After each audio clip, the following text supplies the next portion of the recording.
bonjour, je suis le frère Gaël, chrétien de l'église de Madjibou. Alors, nous sommes arrivés à la fin de notre culte, 20 mars 2022. Je voulais savoir ce que vous avez retenu de ce message qui a été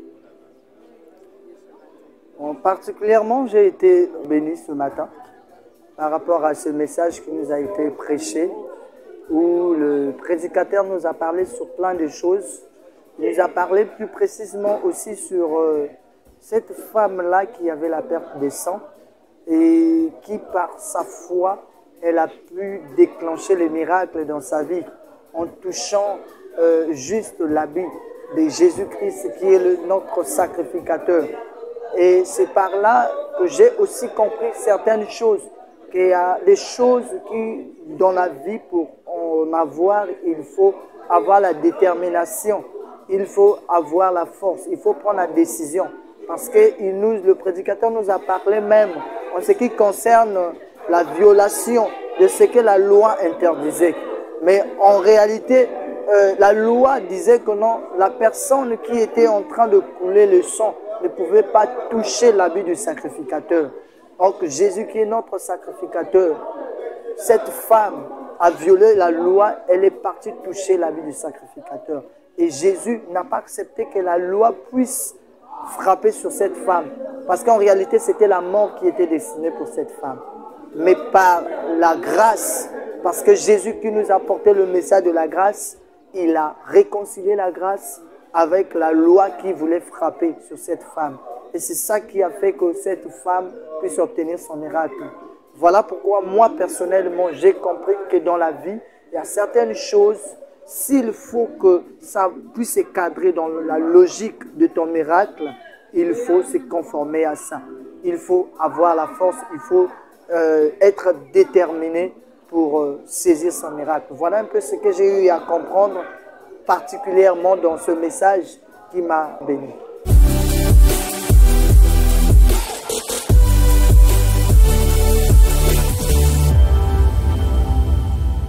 Frère, vous pouvez vous présenter s'il vous plaît?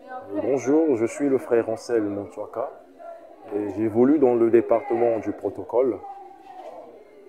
Alors, nous sommes à la fin de notre culte du 20 mars.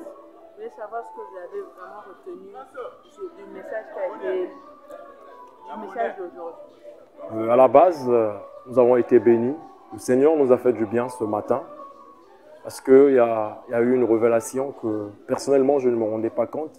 Toutefois que je parcourais le livre de Marc, qui est le livre du jour, Marc 5, le verset 19 jusqu'au verset 34.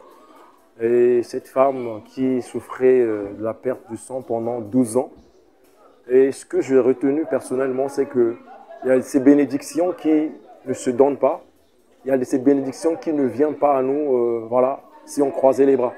Il y a ces bénédictions qui s'arrachent. Cette femme était convaincue du fait de toucher le vêtement du Seigneur et d'arracher sa bénédiction. Le Seigneur Jésus était entouré et il a posé la question de savoir qui m'a touché. C'était donc ambigu en ce moment parce qu'il y avait la foule, tout le monde touchait le Seigneur. Mais sauf qu'il y avait pour cette femme le toucher révélé. Donc la révélation qui s'est cachée dans ce texte, c'était le fait que cette femme est partie arracher sa bénédiction. La puissance qui sortait du Seigneur et qui rentrait dans cette femme. Et de là, cette femme a reçu sa bénédiction. Donc j'ai compris qu'il y a de ces bénédictions qui s'arrachent. Dans la marche avec le Seigneur, il y a de ces bénédictions qui peuvent venir de partout. Mais il y a de ces bénédictions qui s'arrachent par le toucher révélé. Nous avons été bénis. Voilà un peu le résumé que je veux faire pour ce matin. Et en passant, nous avons passé du temps dans la prière et c'était formidable. La présence de Dieu était au rendez-vous.